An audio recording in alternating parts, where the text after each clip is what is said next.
ನಮ್ಮ ಮನ್ಯಾನ ದೇವ್ರ ಪೂಜೆ ಯಾವ ವೇಳೆಗೆ ಸರಿಯಾಗಿ ಮಾಡಬೇಕು.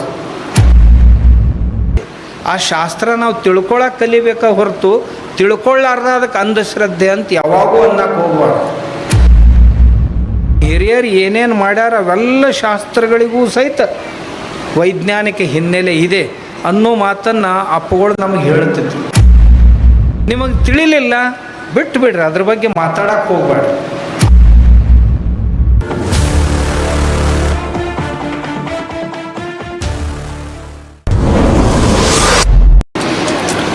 ಎಲ್ಲಿ ಹೋದರೂ ಯಾವುದನ್ನು ಇದು ಸರಿ ಇಲ್ಲ ಇದು ಒಳ್ಳೆಯದಲ್ಲ ಅಂತಿದ್ದಿಲ್ಲ. ಎಲ್ಲನೂ ಅದು ಅವ್ರ ದೃಷ್ಟಿಯಿಂದ ಯೋಗ್ಯನ ಐತಿ, ಅದೇ ದೃಷ್ಟಿಯಿಂದ ನೋಡೋಣ ಅಂತಿದ್ರು. ಅಂಥವರು ನಮ್ಮ ಕಾಲಘಟ್ಟದೊಳಗೆ ಅವರ ಸಾನ್ನಿಧ್ಯದೊಳಗೆ ಇರುವಂಥ ಅವಕಾಶ ನಮ್ಮೆಲ್ಲರಿಗೂ ಸಿಕ್ತು. ಇದುವೇ ಒಂದು ವಿಶೇಷ ಅಂತ ಹೇಳ್ತಾ, ನಮ್ಮ ಮನ್ಯಾನ ದೇವ್ರ ಪೂಜೆ ಯಾವ ವೇಳೆಗೆ ಸರಿಯಾಗಿ ಮಾಡ್ಬೇಕು. ಹೊಸ್ಲಿ ಪೂಜೆ ಮಾಡೋರಿದ್ರೆ ಹೊಸ್ಲಿ ಪೂಜೆ ಮಾಡಬೇಕು. ಮನೆ ಮುಂದೆ ಸಾರಿಸಿ ರಂಗೋಲಿ ಹಾಕಬೇಕು. ಅಂದ್ರೆ ಮನ್ಯಾಗ ಯಾರು ಅದಾರಂತ ಲಕ್ಷಣ. ಮನೆ ಮುಂದೆ ಇಟ್ಟು ಸಾರಿಸಿ ರಂಗೋಲಿ ಹಾಕಲಿಲ್ಲ ಅಂದ್ರೆ ಈ ಮನ್ಯಾಗ ಮನುಷ್ಯರು ಅದಾವೆ, ಏನು ದೆವ್ಗಳದಾವು ಗೊತ್ತಾಗೋದಿಲ್ಲ ಮಂದಿಗೆ. ಮಂದಿನೇ ಮನುಷ್ಯರು ಅದಾರಂತ ಅನಿಸ್ಬೇಕಾಗಿತ್ತು ಅಂತಂದ್ರೆ ಜೀವಂತಿಕೆ ಲಕ್ಷಣ. ಯಾಕೆ ಹಾಕ್ಬೇಕು ರಂಗೋಲಿ ಅಂದರೆ ಇರಿಬ್ ಮನ್ಯಾಗ ಬರಬಾರ್ದಂತ ಹಾಕ್ತಿದ್ರು. ಅದರ ಪ್ರತಿಯೊಂದು ಶಾಸ್ತ್ರದ ಹಿಂದೂ ಪ್ರತಿಯೊಂದು ಪರಂಪರೆ ಹಿಂದೂ ಶಾಸ್ತ್ರ ಇದ್ದೇ ಇರ್ತೈತಿ. ಆ ಶಾಸ್ತ್ರ ನಾವು ತಿಳ್ಕೊಳಕ್ಕೆ ಕಲಿಬೇಕ ಹೊರತು ತಿಳ್ಕೊಳ್ಳಾರ್ದ ಅದಕ್ಕೆ ಅಂಧಶ್ರದ್ಧೆ ಅಂತ ಯಾವಾಗೂ ಅನ್ನಕ್ಕೆ ಹೋಗ್ಬಾರ್ದು.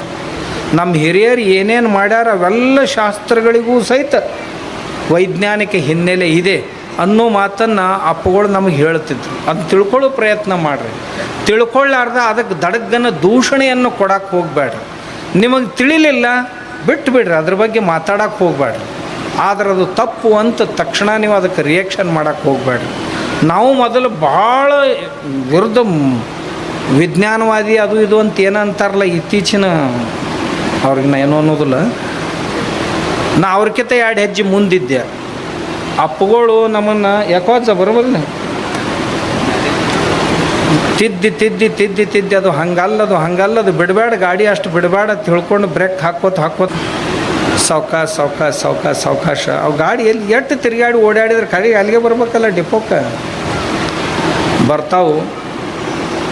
ನಾವೆಲ್ಲರೂ ಸಂದೇಶ ಏನು ತೊಗೊಂಡು ಅಪ್ಪಗಳಿಗೆ ಸ್ವಚ್ಛತೆ ಹಿಡಿಸ್ತಿತ್ತು. ನಮ್ಮ ಮನೆ, ನಮ್ಮ ಓಣಿ, ನಮ್ಮ ಊರ ಸ್ವಚ್ಛ ಇರ್ಬೇಕು. ಒಂದು ಅಪ್ಪಗಳಿಗೆ ಅಲ್ಲಿ ಹೊಲಸು ಮಾಡಿದ್ದು ಹಿಡಿಸ್ತಿದ್ದಿಲ್ಲ. ಒಂದೊಂದು ಊರವ್ರಿಗೆ ಹೇಳ್ತಿದ್ರು, ನಿಮ್ಮ ಊರಾಗ ಶೌಚಾಲಯ ಕಟ್ಟ್ರಿ, ನಿಮ್ಮ ಊರಿಗೆ ಪ್ರವಚನಕ್ಕೆ ಬರ್ತೀನಿ ಅಂತ. ದಾರ್ಯಾಗ ಏನು ಹೊರಗಡೆ ಕುಂದಿರ್ತಿರಲ್ಲ ಅದನ್ನ ಬಿಡಿಸ್ರಿ, ನಿಮ್ಮ ಊರಿಗೆ ಬರ್ತೀನಿ ಅಂತ ಹೇಳ್ತಿದ್ರು. ಆಮೇಲೆ ನಮ್ಮ ನಿತ್ಯ ನಿಯಮಗಳು ಅಪ್ಪಗಳು ಒಂದು ಹೇಳ್ತಿದ್ರು, ಮಂದಿ ಚೆಂದಾಗಿ ಮನ್ಯಾಗ ಪೂಜಾ ಅರ್ಚನೆ ಮಾಡ್ತಾರೆ, ಅದಕ್ಕೆ ಇನ್ನಷ್ಟು ಮೆರಗು ಬರುವಂಗೆ ಅವ್ರಿಗೆ ಮಾಡಕ್ಕೆ ಹಚ್ಚ್ರಿ. ನಿತ್ಯ ನಿಯಮಗಳು ಅಪ್ಪಗಳು ಒಂದು ಹೇಳ್ತಿದ್ರು, ಮಂದಿ ಚೆಂದಾಗಿ ಮನ್ಯಾಗ ಪೂಜಾ ಅರ್ಚನೆ ಮಾಡ್ತಾರೆ, ಅದಕ್ಕೆ ಇನ್ನಷ್ಟು ಮೆರಗು ಬರುವಂಗೆ ಅವ್ರಿಗೆ ಮಾಡಕ್ಕೆ ಹಚ್ಚ್ರಿ. ಆದ್ರೆ ಆ ಪೂಜೆ ಅರ್ಚನೆಗಳನ್ನು ಕೆಡಿಸ್ಬೇಡ್ರಿ ಅಂತ ನಮ್ಗೆ ಹೇಳ್ತಿದ್ರು.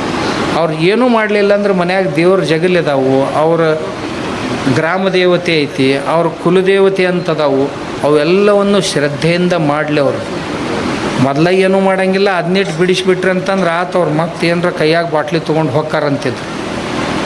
ಅವು ಏನು ನೀವು ಮಾಡಾಕತ್ತೀರಿ ಅವನ್ನೆಲ್ಲ ಭಾಳ ಶ್ರದ್ಧೆಯಿಂದ ನಿಷ್ಠೆಯಿಂದ ಮಾಡಿರಿ.